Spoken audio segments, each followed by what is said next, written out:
support, I want to take a moment to introduce and thank the community members who are with us here this morning, a few of whom we will hear from before we are done today. So I want to say this, I really appreciate the time and leadership this group of community leaders have devoted to this effort. We literally could not do this work without their support. So let me start off by thanking Sarah Anone, Executive Director with the Street Trust. I also want to thank Paul Cohn, President of Protect 17. I also want to thank Stephen McGlandrich, Co-Chair of the Fixing Our Streets Oversight Committee. Let me also recognize Sam Balto, who is with the Portland School District, a PE teacher, and also the leader of the bike, bus, and walking bus movement. And I also want to thank the many other organizations who have come together to make this happen, including our PBOT Budget and Bureau Advisory Committee, the Columbia Corridor Association, the Getting There Together Coalition, Bike Cloud, Northwest Oregon Labor Council, and Oregon Walks. All of these organizations have been at the table as we put together this proposal. I want to thank them so much for joining this movement. And they joined this movement because fixing our streets is more important now than it's ever been. And here's why. As we all know, the pandemic has made our funding challenges in the transportation space more challenging than ever. We've seen declining gas taxes, a significant decline in parking revenue. We've seen extraordinary inflation. Now, all of that has combined to create the fiscal crisis that we face over at PBOT. I also want to say this, and this is something which every Portlander should know. If the 10 cents gas tax is not renewed, our challenges will be greater than ever, and Portlanders will see a significant decline in the services that PBOT is able to offer. And as we learned last week, those services are so important. I think we're all still recovering from what was truly a horrendous snow and ice storm. We saw downed trees, power outages, and you also saw PBOT crews out there in the snow and the winds trying to help Portlanders get to where they need to go. And let me tell you this, as long as I'm Commissioner of PBOT, you will see our teams out there even after the storms. However, for us to work effectively, we need the Fixing Our Streets program to make that possible. You know, the Fixing Our Streets program provides funding for our crews to fill potholes, pave streets, and make our streets safer. And beyond winter storms, I believe that Portlanders will see the value of our transportation system because we all rely on it every day. We also know how important our transportation system is to public safety and for reducing carbon emissions and for healthy and livable communities. And that's why the Fixing Our Streets program renewal is so important. And now I will step aside and turn the podium over to the first of our speakers and partners. First up, we have Sarah Anone, Executive Director of the Street Trust. Welcome, Sarah.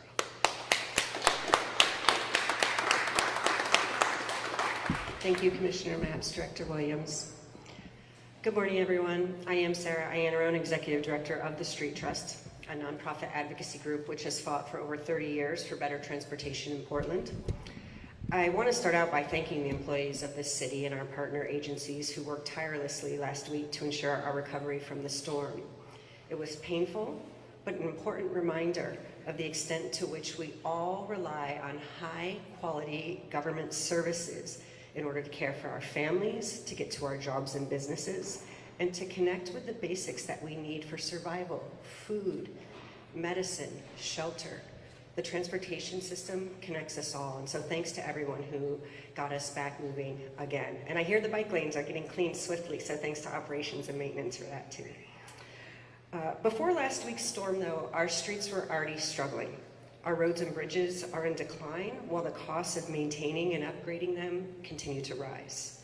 Last year was sadly another record-setting one for traffic fatalities, Portland's highest in 4 decades. One of Portland's deadliest streets, 122nd Avenue, killed 6 people in 2023. 4 people were killed in traffic crashes in the small 48 hours between Christmas Eve and Christmas Day. And those deaths all occurred on the high crash corridors, which we know are where most crashes in our city happen. These are preventable deaths, and they disproportionately affect people walking, people without housing, and people in East Portland. This is no time to be slashing PBOT budgets or critical staff who are working to address emergency conditions and a public health epidemic of traffic violence. Yet PBOT continues to operate in a state of revenue crisis. Since the pandemic, as Commissioner Mapps noted, their general tax revenue is down 18%, and the Bureau faces $60 million in revenue shortfalls over the next 5 years. And if we meet our climate goals and transition to a more sustainable transportation system as we need and desire, this crisis will only worsen. So, Portland cannot wait. We need to take action now. The Street Trust is calling on City Council to refer the Fixing Our Streets renewal to the May ballot and asking all Portlanders to support the program with their vote. Let's make our transportation system equitable, beautiful, and resilient. Thank you very much. And next up will be Paul Cohn.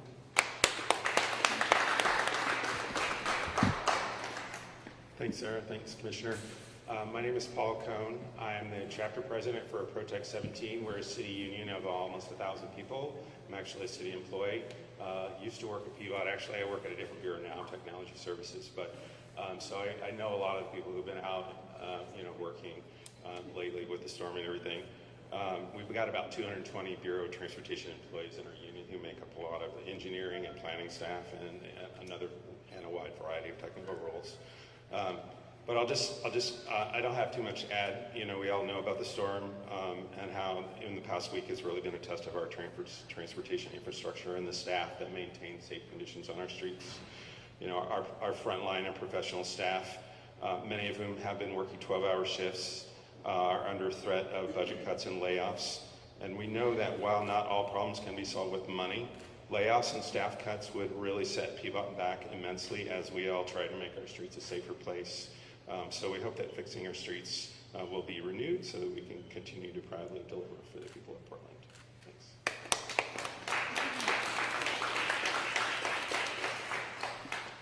Hi, everyone. Thank you, Director Williams, Commissioner Mapps.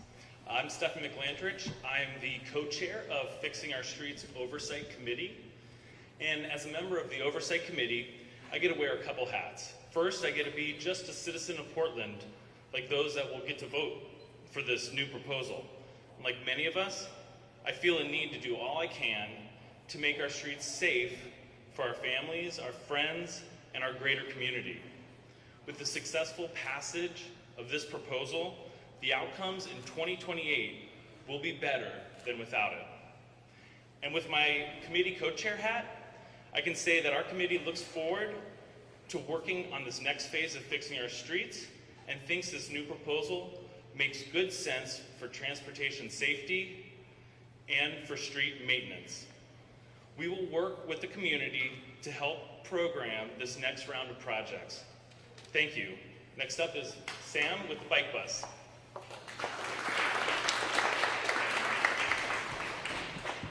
Hello everybody, I'm Sam Balto. I'm a physical education teacher at Alameda Elementary, and I'm the leader of the world famous Alameda Bike Bus. Bike buses are the most exciting student transportation movement happening today around the world, and Portland is leading the way with over 18 bike buses. Every week, students meet on a designated route with times, and they ride to school together in a big group. The backbone of the bike bus movement is our Safe Routes to School network, which is the neighborhood greenways. We use these neighborhood greenways every week as a great space for us to ride to school together. I can tell you that the Fixing Our Streets Funding provides critical infrastructure that creates the culture change that we so desperately need. As the leader of a bike bus, leading over 200 parents and students riding to school, we had a diverter that was recently installed. And this diverter created a tremendous change in terms of the safety of the students riding to school. We encountered less cars impatiently using neighborhood streets to cut through, and created a safer environment that helps change the culture for students so they feel safe riding to school. If you're unsure why fixing our streets is so important, please come and join a bike bus in your neighborhood. If you're curious where there's one happening, check it out at bikebuspdx.org, and let's get more students and caregivers riding to school, to their friends' houses, and to businesses. Thank you.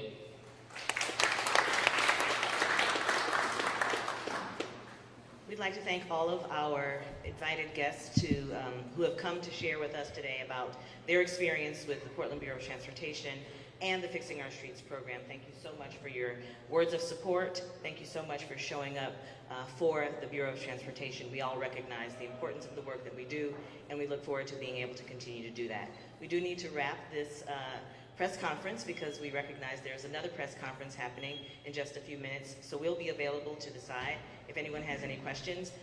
As you transition to the other press conference, we at PBOT would like to thank our public safety partners who helped us to be successful last week.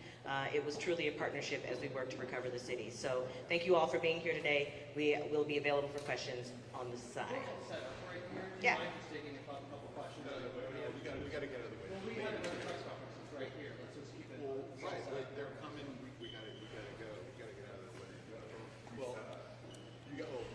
They would have to reset, Dylan. Okay, all right. Okay. Fine. Couple of questions. Question, I mean, it's going to review the status quo, on the ballot. But if we're talking about inflation, electric cars impacting the budget, why not add more to the ballot to account for inflation in the next 4 years that people will be talking about? Sure, thanks for the question. We did bounce that idea around, and we also went out to the communities that we've served over the past 8 years with the program to determine the appetite for an increase in the gas tax. What we learned was that people were happy with us being able to continue with what we have, even though we recognize the inflationary impacts to our ability to effectively do the work. But there was not the appetite for us to increase, even according to inflation. So we're looking at how we can make sure we stretch the dollar as far as we can by leveraging Fixing Our Streets dollars against other investments, making sure that we're able to stretch the dollar. But the climate was not such that we would be able to have the encouragement to move the ballot measure forward with an inflationary increase. It sounds like PBOT's budgetary problems will continue on then if you don't want to raise more money to get more revenue in. Does there have to come up a little bit higher at the state level for more funding for you guys? There are any number of ways that we'll need to work with our state partners, our county partners, and the city to ensure that we're ensuring we have enough revenue to cover the costs that we have. Fixing Our Streets is but one of the many pieces of our puzzle, and we hope to be able to get that referred and approved by voters, and we'll continue to work to pull together the best funding model for the future of the organization. Again, we recognize this is a gas tax, and as has been mentioned in several comments, it's not necessarily a sustainable funding source based on the way that the society is transitioning, but we look forward to figuring out how we're going to be able to ensure that the work of the Bureau continues.